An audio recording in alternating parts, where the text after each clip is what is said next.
I had to speak in the House today because I cannot see where the evidence is where Boris Johnson misled Parliament knowingly, intentionally or recklessly.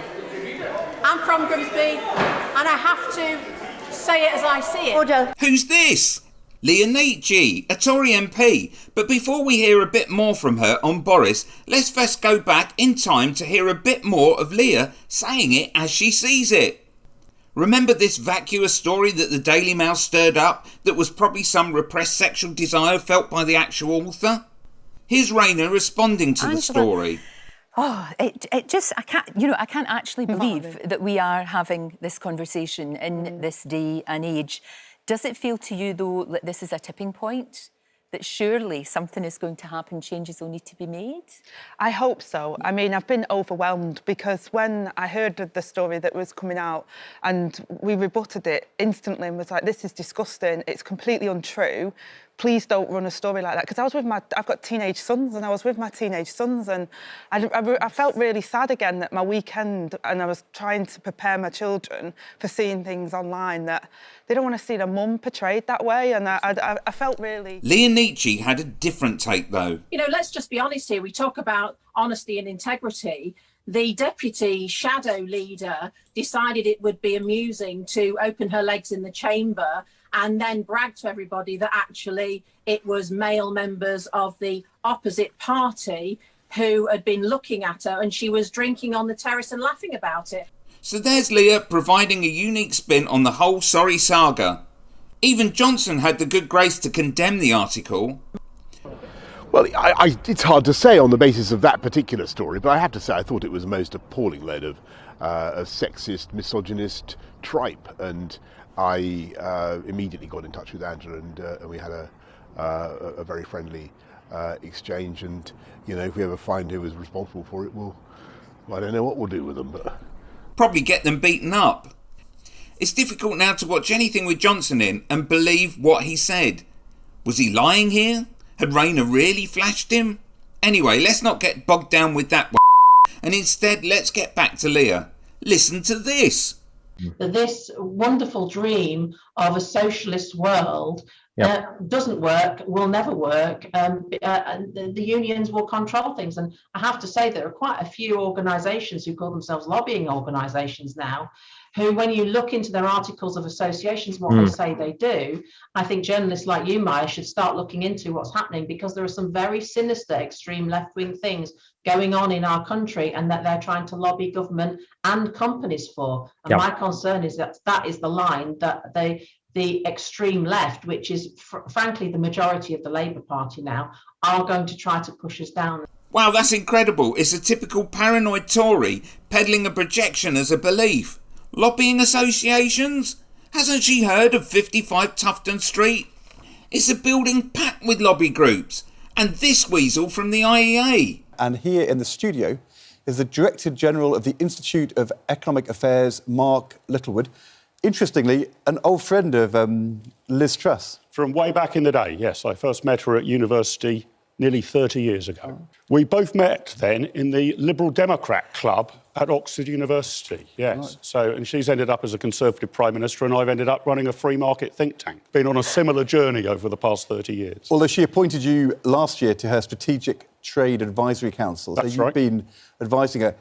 In recent weeks, have you been involved in putting these plans together for this emergency budget? Because obviously they've had to move very fast. Yeah, no, we haven't been directly advising them on which taxes to cut, but Liz Truss has probably visited my think tank in the last 10 years more than any other politician in history. Right. I'd like to think that we've provided some of the intellectual groundwork for their thinking, which I think they've got broadly right.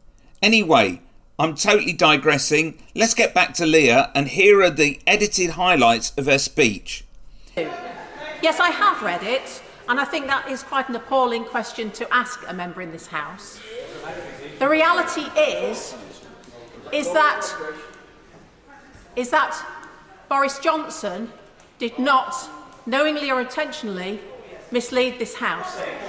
The reality is that there were some people who had parties.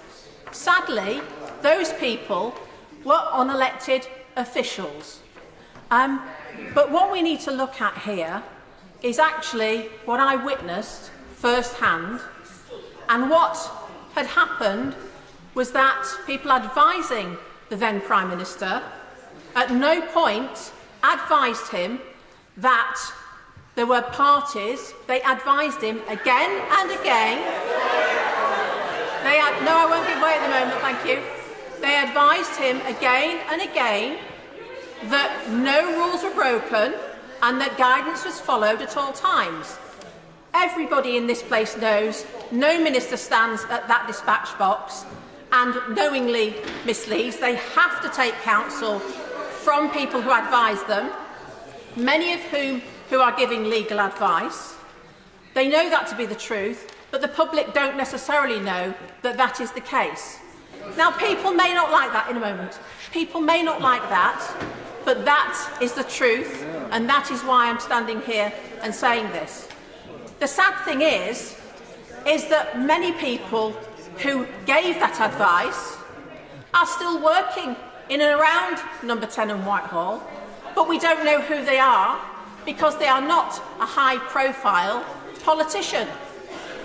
And I have to say, as I do respect the amount of hard work that's been put into this report, but throughout, if I was grading this in my former job as a college lecturer, it is not impartial. The way it is written, Boris Johnson claimed, Boris Johnson purported, this is not impartial language. On the day that the Sue Gray report was written, was published, the Prime Minister at the time was horrified that he'd read what was going on. At no time, and in here, at no time did anybody give on oath or evidence that they reported that there were parties or there was rule breaking to the Prime Minister. Now, some people might say, well, he lives in number 10 or lived in number 10. He should have known. Well, actually, those people who have worked in number 10 will know that it is a rabbit warren of rooms, thick walls. People are working there, running the country, and the Prime Minister is not the caretaker of the building. It is not their job to go round and look in rooms and decide who may be working and who may not be working. In fact, in that Sue Gray report, it did state that those unelected officials were rude to doorkeepers and staff, but yet at no time, if there were rules being broken and they were seen, number 10 is full of police officers, full of security people. Why did nobody report this to the Prime Minister so that he was aware of it? Because I'm from Grimsby, I can only say it as I see it. And I saw, on that day of the publication of the report, that Boris Johnson had not been aware of these parties that had been going on. Now, Lady, I'm from Birmingham and I say it as I see it. Do you think there's any chance that Boris Johnson could also have lied to her?